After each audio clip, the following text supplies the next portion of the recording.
আমি আমাকে যত বেশি ভালোবাসি তার চেয়েও আমাকে বেশি ভালোবাসে কে? আমার মাতা পিতা আমাকে যত ভালোবাসে তার চেয়েও আমাকে বেশি ভালোবাসে কে? আমার প্রিয়তমা স্ত্রী আমাকে যত বেশি ভালোবাসে তার চেয়েও আমাকে বেশি ভালোবাসে কে? মুবাশশিরাম বিরহমাতিল্লাহ, তিনি আল্লাহর রহমতের সুসংবাদ দেন। আল্লাহর রহমতের শেষ নাই, আল্লাহর ভালোবাসার শেষ নাই। ও মুবাশশিরাম বিল জান্নাহ, তিনি জান্নাতের সুসংবাদ দেন। এই উম্মতের মধ্য থেকে যারা আল্লাহওয়ালা, যারা প্র্যাকটিসিং, যারা ইমানদার, তাদেরকে বিশ্বনবী জান্নাতের সুসংবাদ দেন। আওয়াজ করে পড়েন সুবহানাল্লাহ। এজন্য রব্বুল আলামিন বিশ্বনবীর পরিচয় অন্য আয়াতে এভাবে তুলে ধরেন, ওয়ামা আরসালনাকা ইল্লা কাফাতান লিন্নাসি বাশীরাও ওয়া নাযীরা। নবী হে, আমি গোটা জগৎবাসীর জন্য আপনাকে সুসংবাদদাতা এবং সতর্ককারী করে জমিনে প্রেরণ করেছি। মুবাশশিরাম বিল জান্নাহ, তিনি জান্নাতের সুসংবাদ দেন, তিনি আশা জাগান। নবীর কথা শুনলে মানুষ বুকে আশা ফিরে পায়।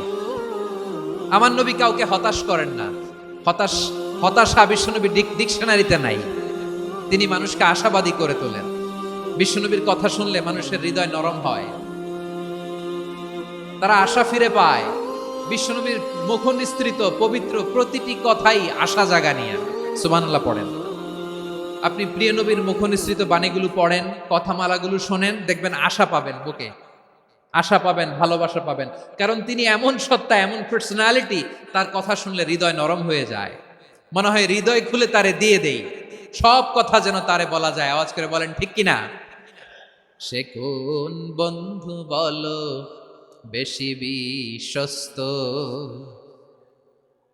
সে কোন বন্ধু বলো বেশি বিশ্বস্ত, কার কাছে মন খুলে দেয়া যায়, কার কাছে সব কথা বলা যায়, হওয়া যায় বেশি আশ্বস্ত। তার নাম আহমদ, বড় বিশ্বস্ত। সে কোন বন্ধু বলো বেশি বিশ্বস্ত, কার কাছে মন খুলে দেয়া যায়, কার কাছে সব কথা বলা যায়, হওয়া যায় বেশি আশ্বস্ত। তার নাম আহমদ, বেশি বিশ্বস্ত। যে জন কখনো ব্যথা দিতে জানে না, যে জনকে বলি মুছে দেহি বেদনা, যে জন কখনো ব্যথা দিতে জানে না, যে জনকে বলি মুছে দেহি বেদনা, হৃদয়ের হাহাকার কবুল করে নিতে আর কারে বুক এত প্রশস্ত। তার নাম আহমদ, বেশি বিশ্বস্ত। প্রিয় ভাইরা, বিশ্বনবী তিনি মানুষের হৃদয়ে আশা জাগান। আমরা মানুষকে ভয় দেখাই, ঠিক কিনা? আমরা ইসলামকে এমন কঠিন ভাবে উপস্থাপন করি, মানুষ ভয় পেয়ে যায়। বিশ্বনবী মানুষকে ভয় দেখাতেন না, তিনি আশা দিতেন, ভরসা দিতেন। কানা রাসূলুল্লাহ সাল্লাল্লাহু আলাইহি ওয়াসাল্লাম ইযা বাআসা আহাদান মিন আসহাবিহি ফি আমরিহি কানা ইয়াকুল বাশশিরু ওয়ালা তুনাফিরু, ইয়াসসিরু ওয়ালা তুআসসিরু। কাউকে কোনো দায়িত্ব দিয়ে পাঠালে সাহাবাদেরকে তিনি বলে দিতেন প্রত্যেককে যে বাশশিরু ওয়ালা তুনাফিরু, মানুষকে সুসংবাদ দিও, দিন থেকে ভাগিও না, সহজভাবে ইসলামকে উপস্থাপন করো, ইসলামের শিক্ষাটাকে জটিল করে উপস্থাপন করো না। সুবহানাল্লাহ, কত চমৎকার, কত সুন্দর আমাদের ধর্ম। তিনি বলেছেন সহজ করো, কঠিন করো না, সুসংবাদ দাও, মানুষকে দিন থেকে ভাগিও না। সুবহানাল্লাহ বলেন। তাহলে বিশ্বনবী মানুষকে জান্নাতের সুসংবাদ দিয়েছেন। He was the bearer of glad tidings, জান্নাতের সুসংবাদদাতা। তিনি এমনভাবে জান্নাতের নাজ নেয়ামতের চিত্রায়িত করেছেন, উপস্থাপন করেছেন, সাহাবাদেরকে তিনি জান্নাতের পাগল বানিয়ে ছেড়েছেন। পড়েন সুবহানাল্লাহ। আমরা তো টাকার পাগল, ক্ষমতার পাগল, দাপটের পাগল। বিশ্বনবীর সাহাবারা ছিলেন আল্লাহর জান্নাতের পাগল। কিসের পাগল? আমরাও আল্লাহর জান্নাতের পাগল হতে চাই কি চাই না? সবাই বলুন, জান্নাতের পাগল হতে চাই কি চাই না? বিশ্বনবী সাহাবাদেরকে জান্নাতের পাগল বানিয়েছেন। বদরের ময়দানে এই পাশে কোরাইশ, এই পাশে মুসলমানেরা। বিশ্বনবী জালামাই ভাষণ দিলেন, বললেন, কুমু ইলা জান্নাতিন আরদুহাস সামাওয়াতি ওয়াল আরদ উইদ্দাত লিল মুত্তাকিন। ও আমার সাহাবারা, ওই জান্নাতের দিকে ছোট, যেই জান্নাত আকাশ জমিন বিস্তৃত। তোমরা দেখতে পাচ্ছ এটা বদরের ময়দান না, এটা আল্লাহর জান্নাত। আওয়াজ করে পড়েন আল্লাহু আকবার। বিশ্বনবী বললেন, ছোট ওই জান্নাতের দিকে, যে জান্নাতের বিস্তৃতি আকাশ জমিন বিস্তৃত। বিশ্বনবীর এই কথা শোনার পরে এক আনসারী সাহাবী সাইয়েদনা উমাইর ইবনুল হুমাম রাদিয়াল্লাহু তাআলা আনহু খেজুর খাচ্ছিলেন। তিনি বিশ্বনবীর দিকে তাকিয়ে কথা শুনছেন আর খেজুর খাচ্ছেন। যখন বিশ্বনবী বললেন জান্নাতের দিকে ছোট, যে জান্নাত আকাশ জমিন বিস্তৃত, বিশ্বনবীর কথা শোনা মাত্র সাইয়েদনা উমাইর ইবনুল হুমাম বললেন বাহ বাহ। কি বললেন? বাহ বাহ মানে চমৎকার, মাশাআল্লাহ চমৎকার। আমরা ইদানিং কালে চমৎকার কিছু দেখলে ইংরেজিতে বলে ফেলি না, ওয়াও ওয়াও, বাহ বাহ, মাশাআল্লাহ। বিশ্বনবী বললেন, মা ইয়াহমিলুকা আলা কওলিকা বাহ বাহ ইয়া উমাইর। ও উমাইর, আমার এই কথা শুনে তুমি কেন বললা বাহ বাহ, চমৎকার চমৎকার কেন বললা? সাইয়েদনা উমাইর ইবনে হুমাম রাদিয়াল্লাহু তাআলা আনহু বললেন, ইয়া রাসূলুল্লাহ, আপনার এই কথা শুনে আমি বড্ড খুশি হয়েছি, আর আমি প্রত্যাশা করছি আমি যদি ওই জান্নাতের মালিক হতে পারি তাহলে কতই না ভালো হতো। সুবহানাল্লাহ বলেন।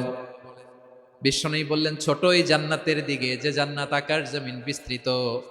আপনার এই চমৎকার মুখনিসৃত কথা শুনে আমার হৃদয়ের মধ্যে জান্নাতি হওয়ার বাসনা জেগে উঠলো, এজন্য বলেছি বাহ বাহ, আমি যদি ওই জান্নাতে যেতে পারতাম কতই না ভালো হতো।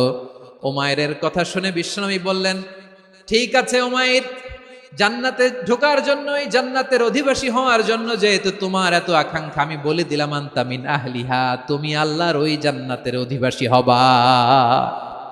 যাও উমাইর, তুমি ওই জান্নাতের অধিবাসী, ওই জান্নাতে তুমি ঢুকবা, তুমি জান্নাতি। তার মানে সহজ কথায় তুমি জান্নাতি। সুবহানাল্লাহ বলেন। যখনই বিশ্বনবী বললেন জান্নাতি, সাইয়েদনা উমাইর রাদিয়াল্লাহু তাআলা আনহু খেজুর খাচ্ছিলেন আর মনে মনে ভাবে, বিশ্বনবী যখন ওয়ারেন্টি দিয়েছে, বিশ্বনবী যখন গ্যারান্টি দিয়েছে আমি জান্নাতে যাব, তাহলে হাতে তো এখনো 3টা খেজুর বাকি।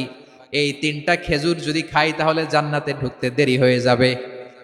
সুবহানাল্লাহ পড়েন। হাতে কয়টা খেজুর? 3টা খেজুর। বিশ্বনবী বললেন, উমাইর আনতা মিন আহলিহা, তুমি ওই জান্নাতের অধিবাসী, তুমি জান্নাতি। উমাইর চিন্তা করলেন, আমি জান্নাতি, নবীর মুখ দিয়ে যখন বেরোইছে ওই জান্নাতে তো আমার ঢুকতেই হবে, কিন্তু হাতে 3টা খেজুর খেয়ে যদি জিহাদের ময়দানে যাই তাহলে জান্নাতে যেতে তো দেরি হয়ে যাবে। এই চিন্তা আসা মাত্রই খেজুর 3টাকে তিনি ছুঁড়ে মারলেন, তলোয়ার বের করে আল্লাহু আকবার বলে বদরের ময়দানে ঝাঁপিয়ে পড়লেন। আল্লাহর শত্রুদেরকে কচুকাটা করে এক পর্যায়ে শাহাদাতের সুধা পেয়ে নিজেও জান্নাতি হয়ে গেলেন। পড়েন সুবহানাল্লাহ। আমরা দুনিয়ার বুকে আমরা হয়েছি দুনিয়ার পাগল, ক্ষমতার পাগল, সম্পদের পাগল, খ্যাতির পাগল। বিশ্বনবী তার সাহাবাদেরকে বানিয়েছিলেন জান্নাতের পাগল। পড়েন সুবহানাল্লাহ। ওই জান্নাতে আমরা যেতে চাই কি চাই না? একা না সবাই মিলে? একা না সবাই? জান্নাতে একা আমি যাব না তো ভাই, তোমাকেও জান্নাতে দলে নিতে চাই। সবাই বলেন, জান্নাতে একা আমি যাব না তো ভাই, তোমাকেও জান্নাতে দলে নিতে চাই। পড়েন আমিন। সিলেটের এই ঐতিহাসিক এমসি কলেজ ময়দানে আজ রাতে এই চমৎকার রজনীতে আমরা যেমনি একত্রিত হলাম, আল্লাহর জান্নাতুল ফেরদাউসের জন্য আমরা একত্রিত হতে পারি। আল্লাহ তুমি কবুল করো। সবাই আওয়াজ করে পড়েন আমিন। তাহলে চিন্তা করেন কিভাবে বিশ্বনবী জান্নাতকে চিত্রায়িত করেছেন সাহাবাদের সামনে, কিভাবে চিত্রায়িত করেছিলেন তিনি। যে কারণে সাহাবারা জান্নাতের পাগল হয়ে গিয়েছেন। আমরা যদি দেখি the way the prophet Mohammad portrait জান্নাত, কিভাবে তিনি পোর্ট্রে করেছেন জান্নাতের যে সৌন্দর্য, কিভাবে তিনি সাহাবাদের সামনে তুলে ধরেছেন। বিশ্বনবী আল্লাহর কোরআন থেকে আমাদেরকে জানান, আল্লাহর জান্নাতের সুসংবাদ দানকারী করে যে আল্লাহ আমাকে পাঠালেন, তোমরা কি জানো আল্লাহর জান্নাত কত সুন্দর? কোরআন থেকে বিশ্বনবী আমাদেরকে জানান, ফালা তা'লামু নাফসুম মা উখফিয়া লাহুম মিন কুররাতি আ'য়ুন জাযাআম বিমা কানু ইয়া'মালুন। মানুষের কর্মের প্রতিফল হিসেবে কত চমৎকার জান্নাত রব্বুল আলামিন নাজ নেয়ামত দিয়ে পরিপূর্ণ করে আমাদের জন্য প্রস্তুত করে রেখেছেন। পৃথিবীর কোনো মানুষ সেটা জানে না। পড়েন সুবহানাল্লাহ। এটা যে কত সুন্দর, আমাদের আমলের প্রতিদান হিসেবে কত চমৎকার, fantastic, eye catching, fabulous paradise তিনি আমাদের জন্য রেডি করে রেখেছেন। এটা কেউ জানেই না, কল্পনাতেও আনতে পারে না। সুবহানাল্লাহ পড়েন। আবার হাদিসে কুদসিতে বিশ্বনবী ফরমান, রব্বুল আলামিন বলেন, আ'দাদতু লিইবাদিয়াস সালিহিন মা লা আইনুন রাআত ওয়ালা উযুনুন সামিআত ওয়ালা খাতারা আলা কলবি বাশার। আল্লাহ বলেন, আমার নেককার বান্দাদের জন্য এমন চমৎকার জান্নাত আমি রেডি করে রেখেছি, মা লা আইনুন রাআত, কোন চোখ সে জান্নাতকে দেখে নাই, ওয়ালা উযুনুন সামিআত, কোন কর্ণকুহর সেই জান্নাতের আওয়াজ শোনে নাই, ওয়ালা খাতারা আলা কলবি বাশার, মানুষ কল্পনাতেও জান্নাতের ছবি আঁকতে পারে না। সুবহান।